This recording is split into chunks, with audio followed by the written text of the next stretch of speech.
sorry. You can go ahead. Thank you very much. Thank you, Prof. Okay, I'll present the ureteric injury and the method of repair. So, ureteric injury, especially for the pelvic ureter, it's a serious complication that happens with the gynecological surgeries, and it's usually associated with high morbidity, resulted into having fistula formation, and it have the potential loss of the kidney function. And actually, when we're comparing between the bladder injury and the ureteral injury is the ones associated with greater risk of loss of the kidney function. So we're always talking about the ureteral injury. Wherever you go, you find somebody's talking about ureteral injury, even in your books. In our books, we have especially some parts written about ureteral injury. The reason is, starting from the embryonal stage, both the urinary system and the genital system develop close to each other, resulting into having the ureter in close proximity to the female genital tract. That's why we have a 52 to 82% of operative ureteric injury happening with the gyne operation. If we're talking about the gyne oncology, it reaches up to 30%. So whatever procedure you're doing in the gyne practice, whatever approach you're having, either abdominal, laparoscopic, or even vaginal, whatever simple or complicated procedure, even hysterectomy, or even as simple as cervical biopsy, there is a risk of ureteral injury. The commonest procedure happening, hysterectomy, either radical or for benign reasons. It's associated with some small but significant risk for surgical morbidity overall. But for urology, there is between 2 to 10 of each 1,000 patients can have ureteral injury. So in hysterectomy, whatever was the approach, abdominal, laparoscopic, or vaginal, even with the decreasing risk, but still it's there with the ureteral injury, and even with experienced laparoscopic training, it's documented in the literature that with experienced laparoscopic training in the gyne operations, you will have decreased incidence of all major complications, but for ureteric injuries, the risk is still constant around the 1%.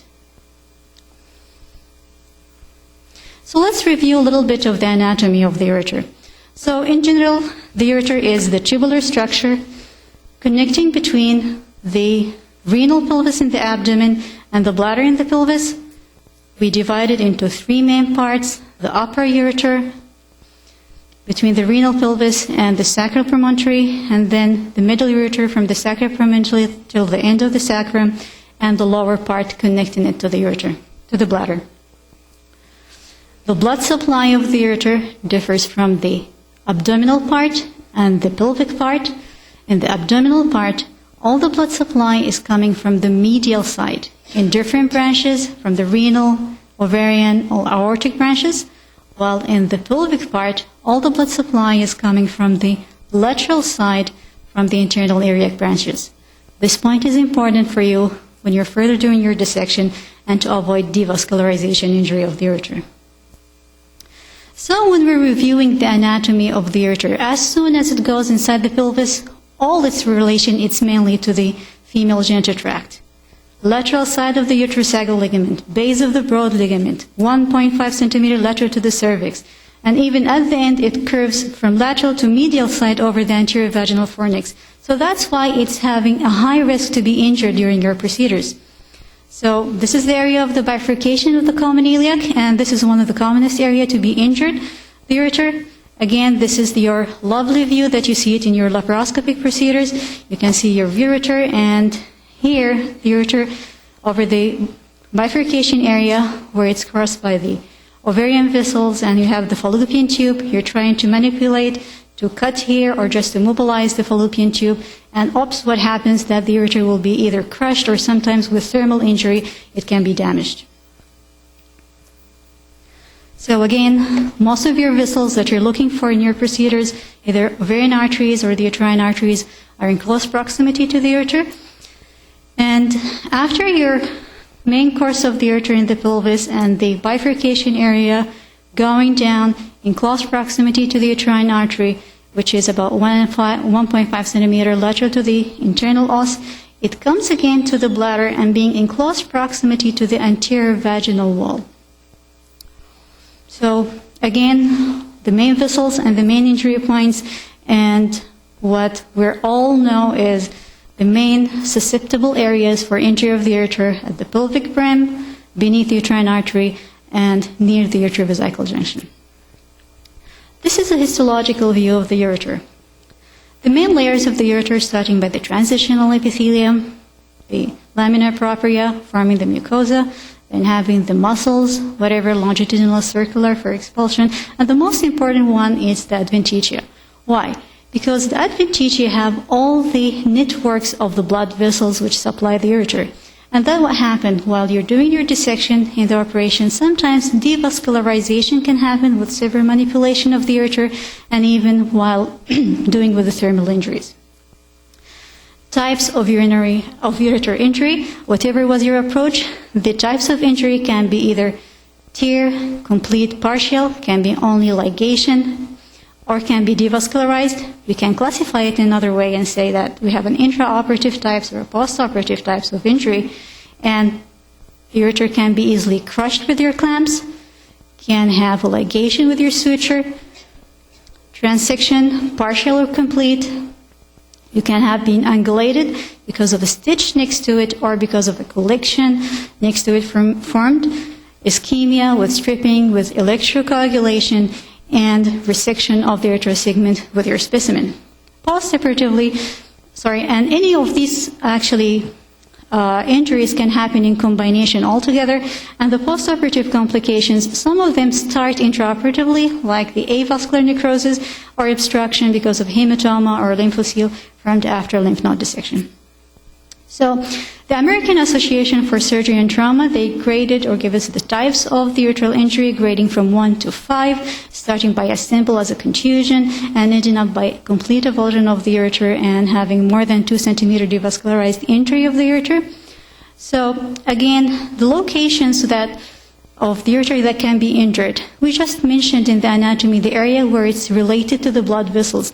But again, there are some other points that you can easily injure the ureter through your relation with the ligaments that the uterus is having to the pelvis.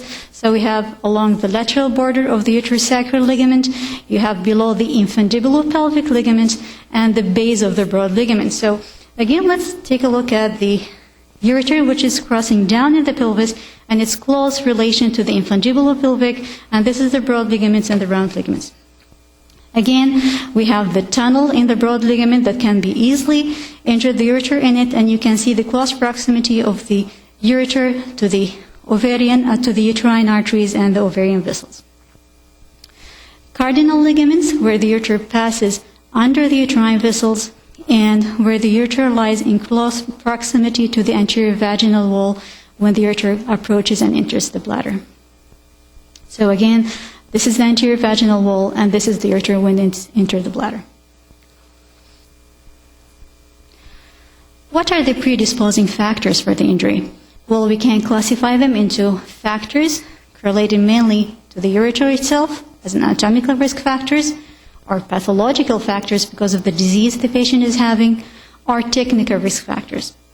Anatomically, we all know that the ureter is attached to the peritoneum, it's close to the female genital tract, and it has a variable course in the pelvis, coming first lateral, then moving medial, and it's not easily seen or palpated. Pathological factors, you can have a congenital anomaly happening in the ureter itself or kidney, or the ureter is displaced by an abdominal mass, ovarian tumors, cervical, or by a big uterus, adhesions like previous surgeries, endometriosis, pelvic inflammatory diseases, or distorted pelvic anatomy. Technical risk factors, which are the commonest ones, and usually the most often scenario that we hear in the referral of these cases is the massive intraoperative hemorrhage. The patient is having massive hemorrhage, you're putting the clamps to control the bleeding, and oops, the ureter is got in one of these clamps or with your stitches. Again, other technical risk factors, including the coexisting bladder injury, technical difficulties, or unexperienced surgeon. But interestingly, that half of the ureteric injuries has no identifiable risk factor. And most of them happen in the lower third of its pelvic course. 2/3 of the ureteric injuries are not recognized, and intraoperative early recognition is important to to help in repairing the ureteric injury and to prevent loss of the renal function. So here comes the role of the prevention and the intraoperative recognition. So in prevention of the ureteric injury, we can consider some general strategies and some specific strategies. And the general strategies, we have the common thing, preoperatively you can identify your map before going inside the patient abdomen. You can simply ask for an IVP to see if the ureters are displaced because of your mass, if the ureters are dilated, if there's any incidental discovered abnormality or congenital abnormality. But the IVP, there is no evidence that it decreases the risk of injury. It's only your map, and again, when you go inside, you still have the same risk of injuring the ureter. Preoperative stenting, again, the stenting, it only helps you or aid you in intraoperative detection of the ureter to avoid it. But stenting per se alone, it does not decrease the risk. In the intraoperative general strategies, you need to think all the time, where is the ureter? I need to avoid the ureter, adequate exposure of your field, stay outside the vascular sheath, and keep in your mind the zone of thermal injury when you're using the coagulation near to the ureter, ureteric dissection, and direct visualization. So identifying the ureter in your planes, you need to incise the peritoneum, peritoneal reflection between the uterus and the bladder, push the bladder a little bit inferiorly with your sharp dissection, and try to identify when you're cutting the peritoneum. You have the bladder here, the uterus, and here is your ureter. You can identify your vessels and all your connections to avoid the ureteral injury. Specific preventive strategies for the ureteric injury, it depends on your approaches. So if you're going, for example, like during an abdominal hysterectomies, you have some specific preventive measures. You need to put your clamps for all your ligaments close to the ureter. When you're dividing the uterine vessels, again, you need to be close to the uterus. When you're clamping the infundibulopelvic ligament, you need to do it near to the ovary after dissection and palpation, and never to open the vagina unless urinary bladder is dissected downward and laterally. Vaginal procedures prevent doing any procedure without having a good vesicouterine space. So you need to downward pulling or downward traction of the cervix and counter traction upwards by the semspicular inferior bladder. All clamps should have small bites and close to the uterus.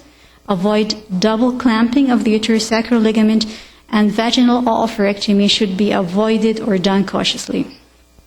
Again, during your vaginal surgery and the commonest anterior colporrhaphy, avoid two lateral dissections and avoid deep sutures because the distance between the ureter and the vagina is less than 1 centimeter. Laparoscopy. Usually when you're moving the fallopian tubes away from the pelvic wall, before you do any coagulation, if you have any bleeding points at the uterosacral ligament, it should be secured by sutures or clips instead of electrocoagulation. In laparoscopic-assisted vaginal hysterectomy, place your staple or suture across the uterine vessels and cardinal ligaments instead of the electrocoagulation to avoid thermal injury. In radical pelvic surgeries, usually the ureteral injuries are either intentional or incidental. Intentional, which is actually when they do exentration, either anterior or total exentration. The other name that you call it as the MD Anderson hysterectomy. So usually when they do the resection, they cut the ureter and then they will plan for doing diversion after that. The incidental injury, the risk for the incidental ureteral injury increase after therapeutic radiation by 30%. In the radical hysterectomy, the main rules for prevention is you need to have a good space dissected around the ureter. When you do the space, avoid the adventitia and don't touch and avoid thermal injury to the adventitia and the blood supply of the ureter.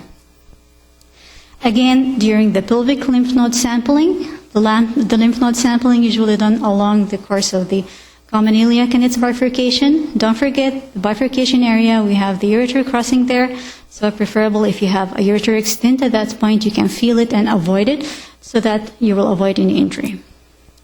So ureteral injury, it can happen, but the most important thing is not to fail recognition.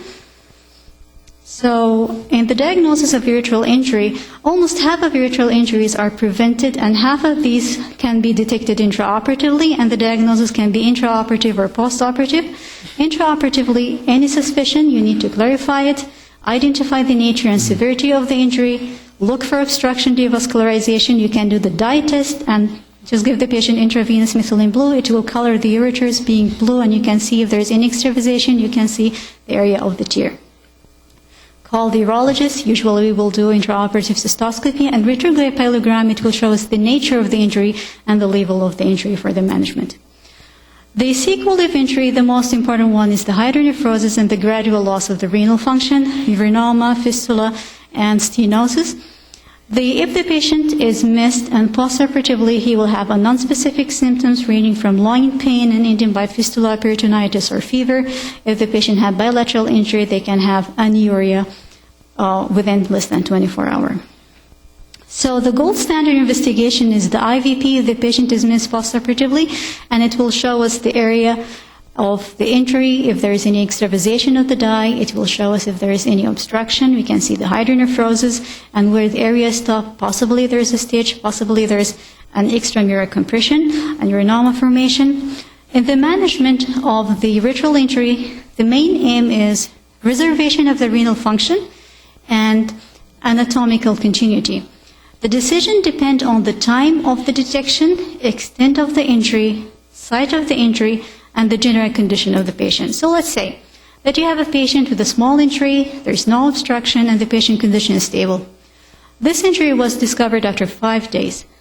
Then we can do simply a nephrostomy tube and ask for stenting for the patient endoscopically, and it will be kept there for 6 to 8 weeks, and then we can revise after removing the stent, doing either a nephrostogram or an RGP to be sure if the area healed or not. So when do we operate?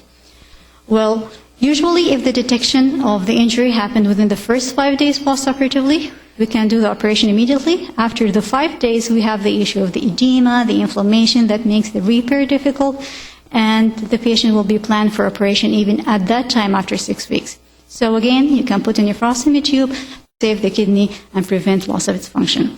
The principles of the ureteric repair, we have the main things is reserving the ureteral sheath, tension-free anastomosis, watertight closure, and with absorbable sutures. Put peritoneum or omental wrap around the area of the anastomosis, close suction drain, and stenting is a must in all the ureteral injuries. If the patient is having a large injury, completely transected ureter, or inflammation or fibrosis at the bed of the ureter, then it's advised to have a nephrostomy tube and consider proximal diversion by nephrostomy. So we just mentioned the time and the severity. Now we're talking about the techniques that we're doing. If it's according to the location of the ureter injured, if it's at the distal ureter, usually it's advised to do ureteric reimplantation. We need to refridge the edges of the ureter and then open the bladder and reimplant the ureter again. Again, we need to have a stent at the ureter and close the bladder in 2 layers, putting a Foley cath, and sometimes we need to have a suprapubic catheter. Mid-ureters, it depends on the segment which is lost. If it's a short segment, we can do simply end-to-end anastomosis, refridge the edges, and closure or anastomosis over a stenting. If it's a long defect, you have the option of reimplantation if the mobilization of the bladder and the ureter make it feasible. If not, then we have the option of the Suez hitch. You need to open the bladder. You need to mobilize the bladder at the contralateral side of the injury. So let's say that you have the injury at the right side. You need to mobilize the bladder from the left side to push it toward the area which is injured, reimplant the ureter, and then put a stent and close it again. The most important thing in the Suez hitch is to put the few stitches between the bladder and the Suez muscle. That's why it's called the Suez hitch, to fix the bladder at that side. If the injury is at a longer distance, about 10 to 15 centimeter bowel flap will do the job, and we can take a flap from the bladder and tubularize it after reimplanting the bladder at its tip. For the upper ureter, short segment, again, it's end-to-end. Long segment, we have the transureterostomy, but it's contraindicated if the recipient ureter is diseased or the patient is known to have a stone disease at that area or a possibility of malignancy. Ileal replacement, if it's really difficult for us to have any transplant difficult to do transureteric crostomy, or if the patient is having single functioning kidney, then we can take a loop or a segment of the ileum and do one side to the ureter, one side to the bladder. Autotransplantation, the whole bladder will be taken from its place and be implanted again or transplanted again in the pelvis. And the last option, which is the unfavorable one, is nephrectomy. So the general guidelines for the management: call the urology team. If the mucosa is intact, only oversew the wall with an observable suture with a stent inside. If there's a ligation, take it out, assess the ureter for its viability, stent it. If it doesn't look good, take it out and do end-to-end anastomosis over a stent. Partial transection, you can do a repair over a stent. Complete transection, again, it depends on the area which is lost. We can do end-to-end anastomosis, or if it's complicated or more tissue loss, then you can do the transureter and all the things that we just mentioned. You have the lower third of the ureter, in which you have the option of the reimplantation. The one that is usually missed is the thermal injury. So the thermal injury, if it's suspected, at that area which had the thermal injury, do resection for it, and then manage it according to the resected part. So there's no procedure without complications. The commonest complication is stricture formation and the leakage of the anastomosis. And the take-home message for all is most ureteric injuries can be prevented by mastering the knowledge of the ureteric anatomy. Suspicion and intraoperative detection improve the prognosis. Whenever you have any suspicion, clarify it. Involve the urology team with you from early. It will help you in the decision-making during the ureteric repair, and skilled post-operative monitoring helps detect ureteric injury before renal compromise. Thank you. Thank you very much, Dr. Mai, for this comprehensive review on ureteric injuries and how to deal with them. Actually, there was a question this morning about the value of knowing your anatomy thoroughly and the plain tissues, and this is an example here that it really helps, and I think it's a prerequisite before you going and do any pelvic surgery or anything involving the neighborhood of the ureter, that you would know very much about the anatomy and the possibilities, and just to avoid the injury of the organ. I open the floor for any questions and discussion. Yes, please, Dr. Dare. Thank you, Mai, for this very comprehensive lecture. My first question is when the creatinine start to be increased after when we get the ureter, how long it will take to get the creatinine high? The other question is, do we need to do an IVP for all patients at the stent before removing the stent? IVP before removing the stent? Ureteric stent, yeah.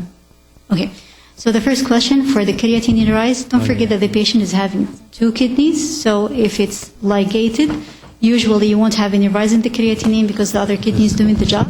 You will have the rise in the creatinine with the patient with having extravasation. You will have a transient increase after 24 to 48 hours, but it will be transient increase. So when you do the patient creatinine, serum creatinine, it will be around the level of the normal, but you will find that there is a transient increase in it. The second question for the ureteric stent, if usually you put the ureteric stent before doing your operation, and when you're done, you will take it out. You don't need to do any IVP or anything if all the procedure was within fine and you don't encounter any complication. I mean, when you're doing your procedure, you see the ureter, you feel the ureter, and at the end you feel that everything is fine, you don't need to do it.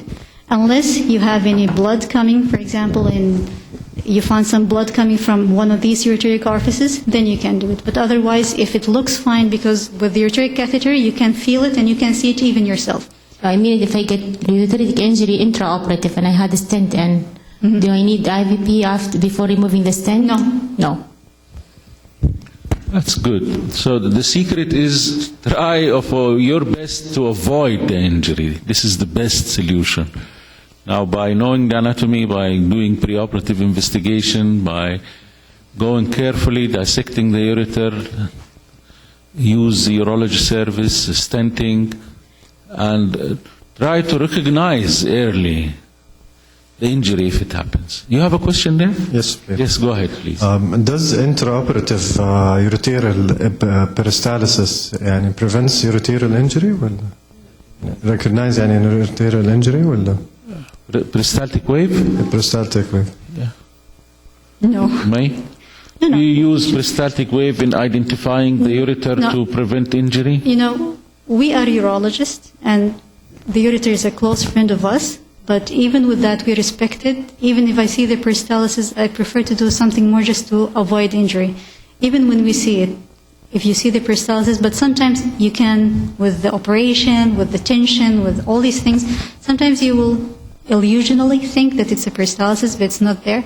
So, for respect for the ureter, no need. You can depend on the other things rather than the peristalsis. So if the peristalsis is present, does this exclude or like make sure, like if we see a peristalsis, it will tell me 100% that the ureter is intact?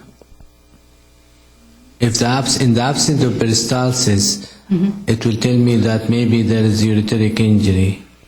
I'll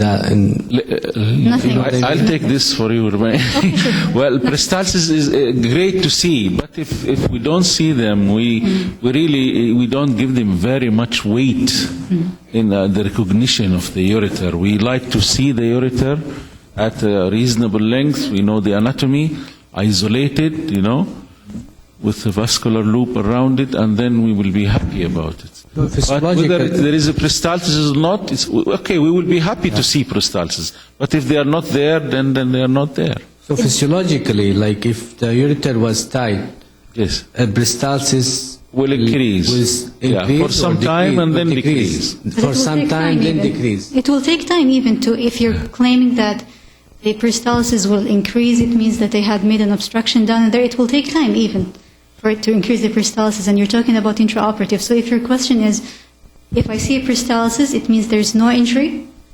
The answer is no. If you think that you're seeing a lot of peristalsis, does it mean there's an obstruction? Again, you cannot depend on that because it will take time in the physiological conditions.